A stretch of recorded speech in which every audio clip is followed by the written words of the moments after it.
Merhaba sevgili astroloji sever takipçilerim. Kanalıma hoş geldiniz.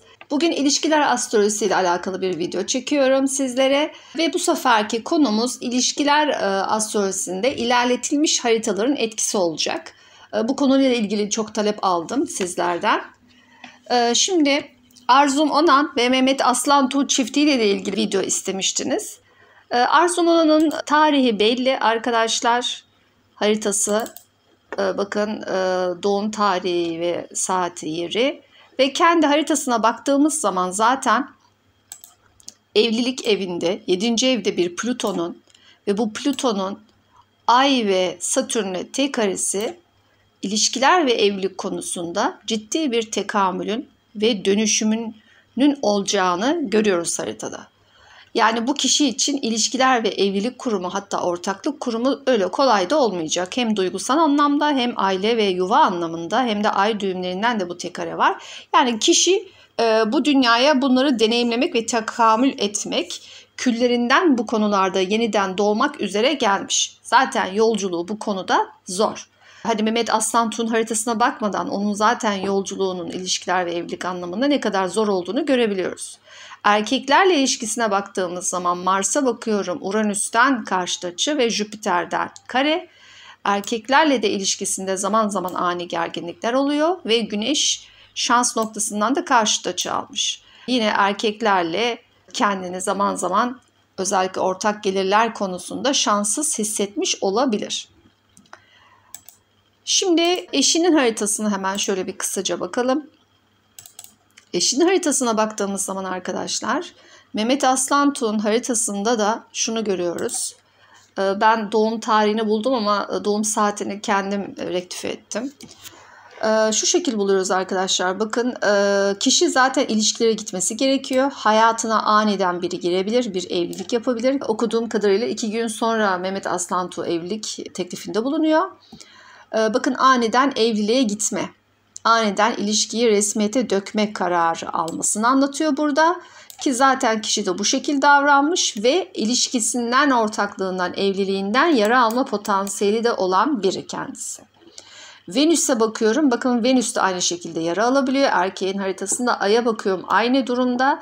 Ay'da Mars-Satürn T karesi var. Yani bir kadının evliliğin, ilişkinin sorumluluğunu alma ya da duygusal olarak kendini ifade etme konusunda gerginlikler ve sorunlar yaşıyor. Yani Satürn 12. evde belki de istediklerini ifade edemiyor zaten. Baskılanmış durumda Ay burada. Allah'tan 7. ev yöneticisi iyi durumda. Ve hatta ünlü biriyle evleneceği zaten görünüyormuş haritasında. Aynı şekilde Arzum Onan'ın için de söyleyebiliriz. Onda da öyle bir etki vardı. Şimdi arkadaşlar gördüğünüz gibi iki kişinin de bu evli olan çiftimizin, yıllarca evli olan çiftimizin zaten bireysel yolculuklarında evlilik evlerinin ne kadar sorumlu olduğunu ve zorlandıklarını görüyoruz. Şimdi sinastro olarak baktığım zaman ki burada da göreceksiniz. İşte bakın Mehmet Aslantuğ'un Plütosu burada. Bu ilişkide, bu evlilikte birbirlerini dönüştüren bir çiftler. Bakın burada Güneş Plüto kavuşumu artı görüyorsunuz burada Güneş Ay kare, yani ciddi zorlanmalar var. Satürn, Güneş, Satürn kare, bakın yani.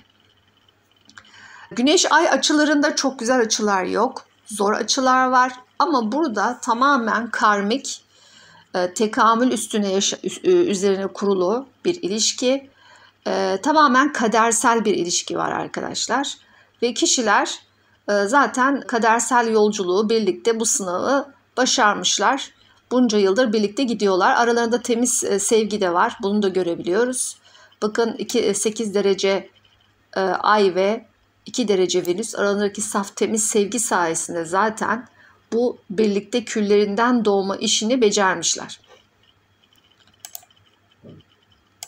Bu kadar göz önünde olmalarına rağmen. Şimdi şu şekil göstermek istiyorum size. Örneğin Mehmet Aslantuğ'un haritasından progresine bakacağım. 1 Ağustos 1996'da progres haritasına bakmak istiyorum. Çünkü bu evlilik tarihleri ilerletilmiş haritada Mehmet Aslantuğ için nasıl bir evlilik göstergesi çıkacak? Bakıyoruz hemen arkadaşlar. O yıl yani 1 Ağustos 1999'un progresi, yıl demeyeyim. Bakın 7. eve vurgu var. Güneş 7'de. Yani bir evlilik, bir ortaklık, bir ilişki gündemi var. Artı Venüs 7'de. Yani hayatına bir kadın girebilir, bir aşk ya da bir parayla ilgili ilişki girebilir. Bunu anlatıyor burada ki kişinin evlendiği tarih bu. Ve şans noktası 22 Merkür'le güzel sekstil yapmış. 7. evin yöneticisi de 7. evde. Yani tamamen ilişkilerle ilgili bir gündem vermiş. Progres haritası. Bakalım Mehmet Aslan Tuğ'un yıllık haritası ne vermiş?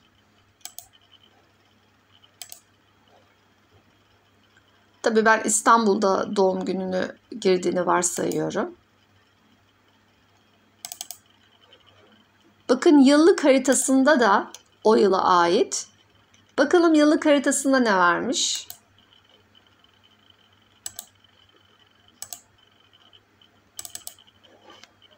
Baktığımız zaman o yılki return haritasında, solar return, bakın 7. ev Yay burcu yönetiyor ve yöneticisi Yay içeride. Aynı zamanda Venüs'ten de seksil açı almış.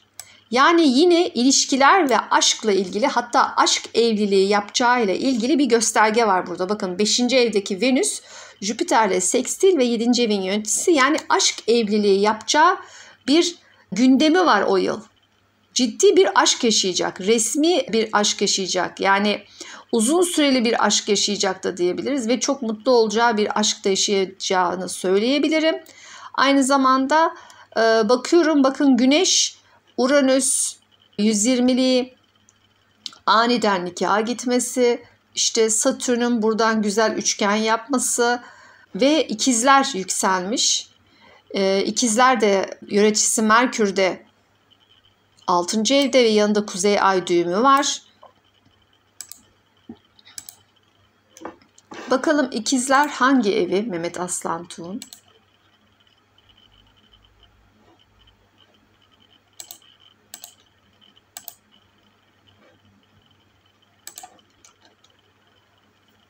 Aile ve aşk evi yükselmiş arkadaşlar. Yükselen burasıydı. Hatta şöyle göstereyim.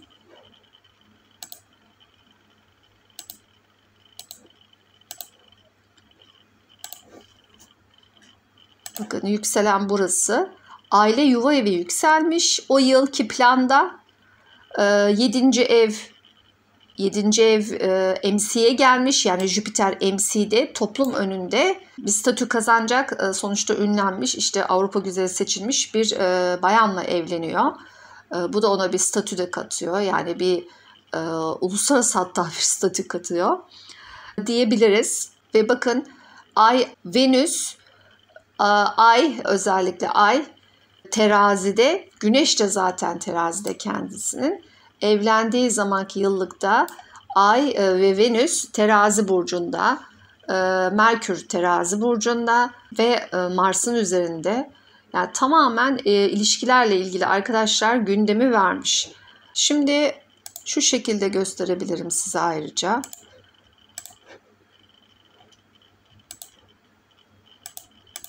Bu sefer progres şeklinde bakalım.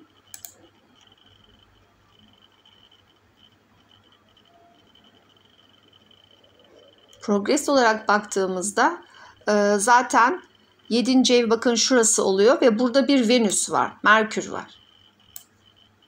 Yani Venüs, Merkür'ün burada olması zaten 7. ev progresinin olduğu alanı anlatıyorum. İlişki anlamında ya da evlilik anlamında ya da hayatına bir kadın girecek anlamında bir belirteçtir. Yani bir göstergedir. Bunu anlatıyor. Solar ark olarak baktığımızda arkadaşlar,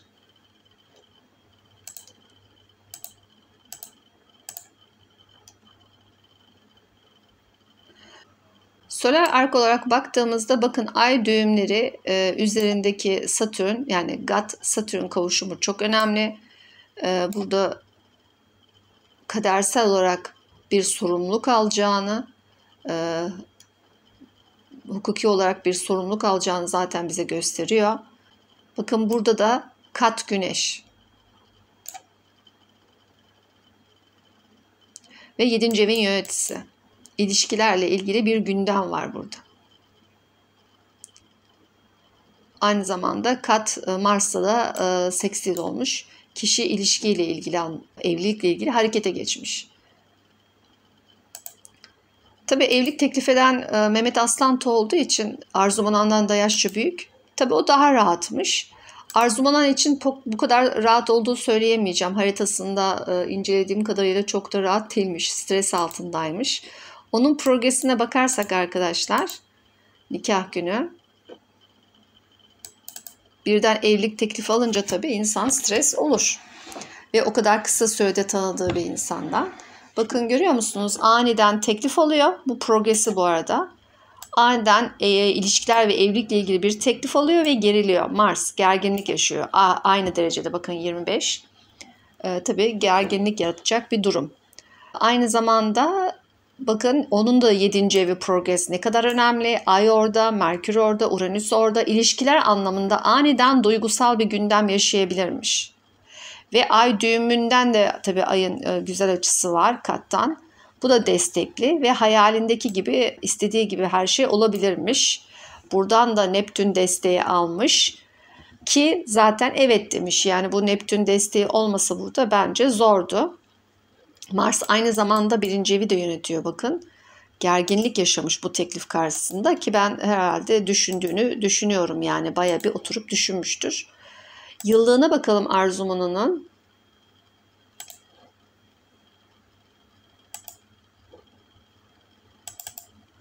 Yıllık haritasına baktığımda o yılki haritasında bakın 29 derece Oğlak'ta 7. ev ve Oğlak Jüpiter'den kare, işte ünlendiği zaman, işte çok yurt dışı olayları olduğu zaman tabii kendini gösterme vesaire konusunda zorluklar.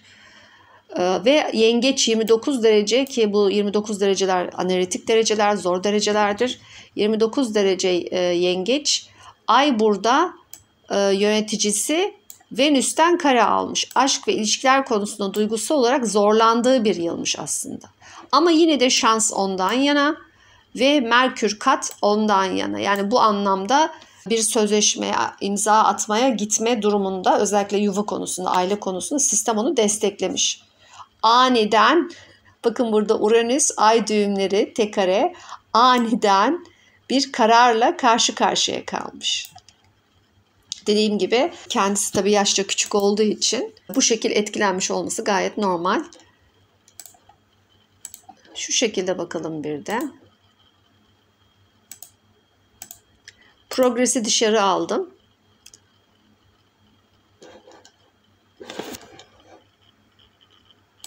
Böyle baktığım zaman arkadaşlar bakın Merkür'ün üzerinde Güneş. 7. ev yöneticisinin üzerinde Güneş.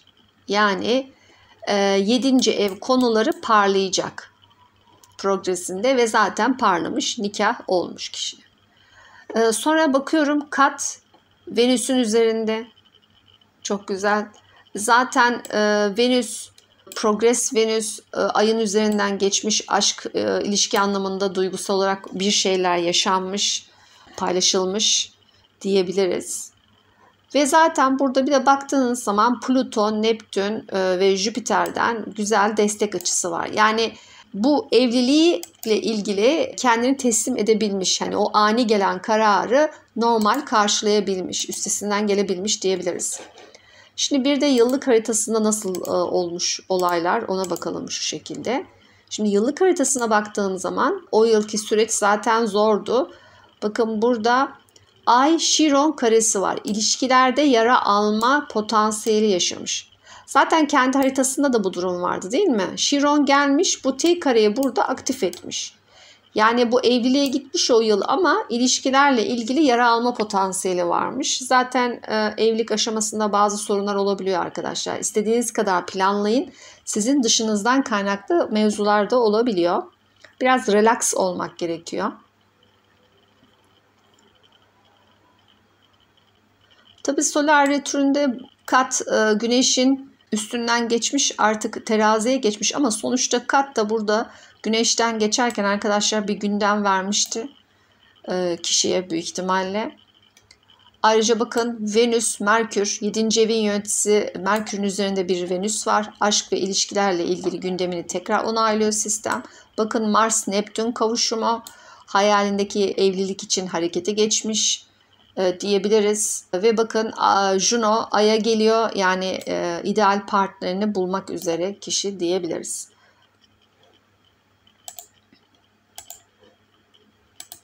Arzum Onan'da da solar ark bakalım. Buradan arkadaşlar bu ilişkilerde hani evlilik tarihinde o yılın evlilik verebilmesi için solar retründe bir gündem oluşması lazım.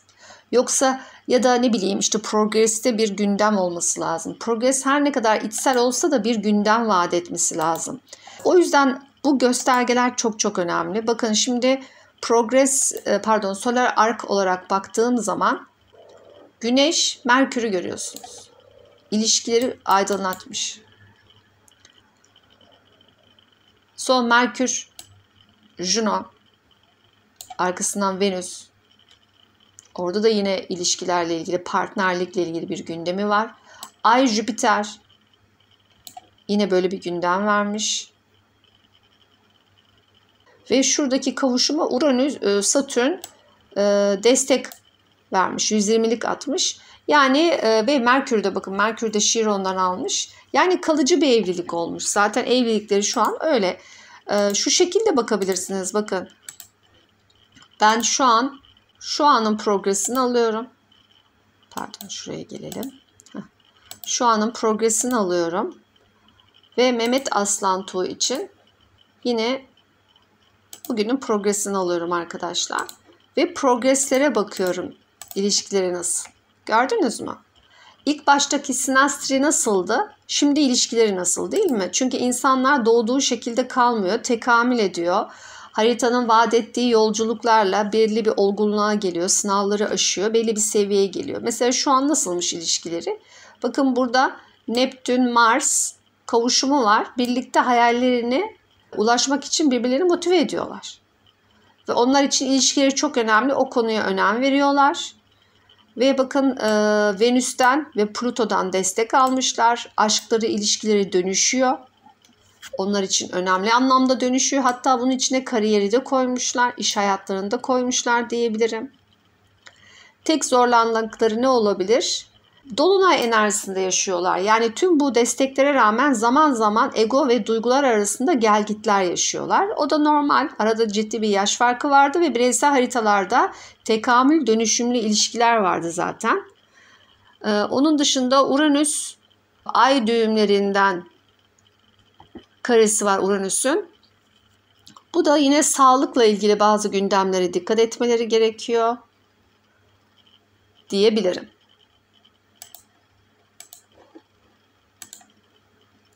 Umarım harita yorumlamalarım ve bu video çok faydalı olmuştur. Beni izlediğiniz için teşekkür ederim. Lütfen kanalıma abone olmayı unutmayın. Sevgiler.